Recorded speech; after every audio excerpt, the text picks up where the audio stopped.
Mister ladies viewers அனைவருக்கும் வணக்கம். நான் டாக்டர் நித்யா, சித்தா பிசிஷியன். கல்லீரல் தொடர்பான பிரச்சனைகள் நமக்கு குணமாவதற்கு இதுல முக்கியமா பார்த்தோம்னா இந்த பித்தப்பைகள் தான் நிறைய பேருக்கு ஒரு பெரிய சேலஞ்சிங்கான ஒரு விஷயம். இந்த பித்தப்பையில கற்கள் இருக்கிறதே எனக்கு தெரியலங்க அப்படின்னு தான் நிறைய பேர் சொல்லுவோம். இல்ல ஒரு சிலருக்கு பார்த்தோம்னா சில சமயங்கள்ல வயிறு வலி இருந்துகிட்டே இருக்கும். ரைட் சைடு, அதாவது வலது பக்கம் இருக்கக்கூடிய வயிற்றில் வலியானது ஏற்படுது. அப்போ வலது பக்கம் வயிறு, மேல் வயிறு வலது பக்கம் அப்பர் அப்டாமன்ல நமக்கு ஒரு பெயின் இருந்துகிட்டே இருக்கும். இந்த வலி முதுகு பகுதியிலும் நமக்கு தெரிய ஆரம்பிக்கும். சில நேரங்கள்ல உணவு சாப்பிட்டோன்னே எனக்கு செரிமானமே நடக்கலைங்க, சரியா டைஜஷன் ஆக மாட்டேங்குது, ஒரு மாதிரி சத்தமா புளித்த ஏப்பம் வந்துகிட்டே இருக்கு, காலையில எந்திரிச்சோடனே எனக்கு வாய் கசப்பு அதிகமா இருக்கு அப்படின்னு நிறைய பேர் சொல்லுவாங்க.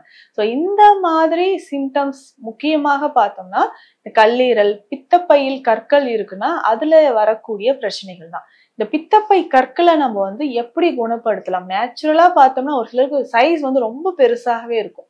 ஸோ அந்த பித்தப்பையில முழுவதுமாக ஒரு 80 to 90% வெறும் கற்கள் ஃபில் ஆயிடுச்சு, மல்டிபிள் ஸ்டோன்ஸ் இருக்கு அப்படின்னு சொல்லுவாங்க. இதுல ஒரு சிலருக்கு பார்த்தோம்னா இந்த பைல் டக்ட்ல அடைப்பு ஏற்பட்டு அதனால ஜாயிண்டிஸ் வரவும் வாய்ப்புகள் இருக்கு.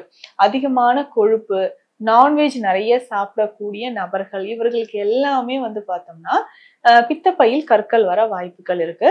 ஆல்கஹால் நிறைய கன்சியூம் பண்றவங்களுக்கும் பித்தப்பையில கற்கள் வர வாய்ப்புகள் இருக்கு. இதோட சேர்ந்து லிவர் சிர்ஹோசிஸ் இருந்தாலோ, ஃபேட்டி லிவர் பிரச்சனை இருந்தாலோ நம்ம என்ன செய்ய போறோம்? இப்போ நம்ம இதுல சொல்லக்கூடிய ஒரு முக்கியமான மெடிசன் பார்த்தோம்னா கண்டிப்பா நமக்கு ஃபேட்டி லிவர் அப்படின்ற பிரச்சனையை குணமாக்கும், பித்தப்பையில் இருக்கக்கூடிய கற்களை கரைத்து வெளியேற்றும். ஸோ பொதுவாக இப்போ நமக்கு ஒரு ரீனல் ஸ்டோன் இருக்கு, ரீனல் கால்குலை இருக்குன்னா சிறுநீரகங்கள்ல இருக்கக்கூடிய கற்கள் ரொம்ப எளிமையாக நமக்கு கரைந்து வெளியேற வாய்ப்புகள் இருக்கு. ஆனா இதுவே நமக்கு பித்தப்பையில கற்கள் இருந்ததுன்னா அது கரைந்து வெளியேறுவதற்கு கொஞ்சம் நாட்கள் அவகாசம் எடுத்துக்கும். ஏன்னா அது கரைஞ்சு பைல் டக்ட் வழியாக வெளியே டைஜஷன் ட்ராக்குள்ள தான் வெளியில வர ஆரம்பிக்கும். அப்போ நம்ம 1 மாதம் 2 மாதம் 3 மாதம் வரைக்குமே இதுக்கு ஸ்லோவா நம்ம மெடிசன் சாப்பிட்டு தான் ஆகணும். பட் அந்த டைம் ஒரு சிலருக்கு 1 மந்த்லயே கூட நல்ல ரிசல்ட் இருக்கும். அதுக்கு ஏத்த மாதிரியான உணவு முறைகளை டயட் நம்ம ஃபாலோ பண்ணும்போது கொஞ்சம் கொஞ்சமாக நமக்கு பித்தப்பையில் இருக்கக்கூடிய கற்களானது குறைஞ்சிக்கிட்டே வர வாய்ப்புகள் இருக்கு. ஸோ அதிகமா நம்ம அந்த டைம்ல இப்போ ஒரு டயட் ஃபாலோ பண்ண ஆரம்பிச்சிட்டோம்னா இந்த பித்தப்பை கற்கள் கரையிறதுக்கு ரொம்ப இந்த கொலஸ்ட்ரால் அதிகமா இருக்கக்கூடிய, கொழுப்பு சத்துக்கள் அதிகமா இருக்கக்கூடிய உணவுகளோ, நான்வெஜ் சாப்பிட்றது, முக்கியமாக அதிகமான புளிப்பு இனிப்பு சார்ந்த உணவுகள் அதிகமா சாப்பிட்டனாலும் பித்தப்பையில் கற்கள் உருவாக வாய்ப்பு இருக்கு. இந்த பித்தப்பையில் கற்கள் இருந்ததுன்னா இது பெண்களுக்கு அதிகமாவே பாக்குறோம். அந்த பிரெக்னன்சி டைம்ல நிறைய பேர் ஸ்கேன் பண்ணி பார்க்கும்போது பிரெக்னன்சி டைம்லயே எனக்கு கால் பிளாடர்ல ஸ்டோன் இருந்துச்சுங்க, இது சரி செய்யறதுக்கு ஆஃப்டர் டெலிவரி வரைக்குமே நான் வெயிட் பண்ணி இப்போ ஃபீடிங் எல்லாம் முடிச்சுட்டு இப்போ ட்ரீட்மெண்ட் எடுக்கணும், அடிக்கடி ரொம்ப பெயினா இருக்கு, தலை சுத்தல் வருது, வாந்தி வர மாதிரி இருக்கு, செரிமானம் சரியா ஆகல, மலச்சிக்கல் தொந்தரவு, இந்த மாதிரியான பிரச்சனைகள் நிறைய பேருக்கு இருக்கு. இதை சரி செய்யணும்னாலும் நம்ம சித்த மருத்துவத்துல மருந்துகள் எடுக்கலாம். இதற்கு ஸ்பெஷலா பார்த்தோம்னா சில மூலிகை மருந்துகள் இருக்கு, அதை நம்ம ஃபாலோ பண்ணிக்கலாம். மாதம் ஒரு முறை வயிற்றை சுத்தம் பண்ணக்கூடிய மருந்து முறைகளை நம்ம ஃபாலோ பண்ணிக்கணும். இதுல என்னன்னா லெமன் ஜூஸ், ஸோ நல்லா ஒரு 300 ml அளவுக்கு தண்ணீர்ல, வெது வெதுப்பான தண்ணீர்ல எலுமிச்சை சாறு விட்டு ஒரு 20 ml விளக்கெண்ணையும் அதனுடைய சேர்த்துடணும். சேர்த்துட்டு காலையிலேயே நம்ம குடிச்சிடணும். குடிக்கும் பொழுது என்ன ஆகும்னா ஒரு 2 hours நமக்கு லூஸ் மோஷன் போக ஆரம்பிக்கும். இந்த எலுமிச்சை சாரோடு இந்த விளக்கெண்ணையும் சேர்த்துட்டு தேவைப்பட்டால் ஆப்பிள் சிடர் வினிகர் ஒரு 20 ml அளவுக்கு சேர்த்துக்கலாம். சேர்த்து நம்ம குடிக்கும் பொழுது பித்தப்பையில் இருக்கக்கூடிய கற்கள் கரைஞ்சி வெளியில வரும். ஸோ மாதம் ஒரு முறையோ 2 மாதத்துக்கு ஒரு முறையோ இந்த மாதிரி வயிற்றை கிளென்ஸ் பண்ணும்போது இது ரொம்ப லைட்டா, அதாவது லகு பேதி அப்படின்னு சொல்றோம், ரொம்ப லைட்டா நமக்கு பேதியாகக்கூடிய ஒரு மெத்தட் தான்.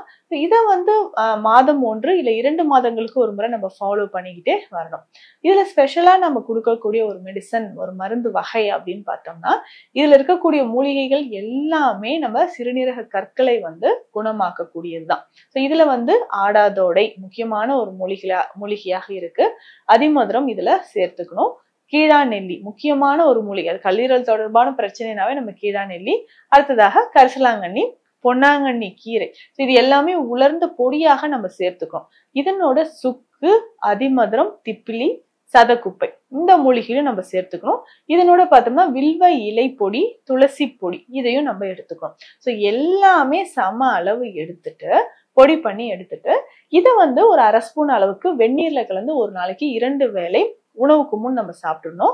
ஸோ இப்படி நம்ம தொடர்ந்து நம்ம ஃபாலோ பண்ணக்கூடிய டயட்டோடையே இந்த மெடிசனும் ஃபாலோ பண்ணிட்டு வரும்போது கொஞ்சம் கொஞ்சமாக பித்தப்பையில இருக்கக்கூடிய கற்கள் கரைய ஆரம்பிக்கும். ஸோ இதனோட முக்கியமாக நெரிஞ்சில் குடிநீர் ஒரு மிக சிறந்த ஒரு மருந்துன்னு சொல்லலாம். ஸோ அந்த நெரிஞ்சில் குடிநீர் நெரிஞ்சில் குடிநீரை நம்ம பயன்படுத்தும் பொழுது நம்ம உடல்ல இருக்கக்கூடிய அதிகப்படியான டாக்ஸின்ஸ் கரைந்து வெளியேற ஆரம்பிக்குது.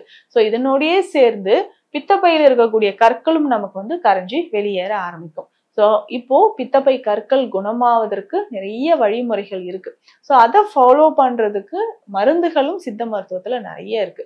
ஸோ அந்த பித்தப்பையில் இருக்கக்கூடிய கற்கள் குணமாவதற்கு உணவு முறையோட மருந்து முறைகள் ரொம்ப முக்கியம்.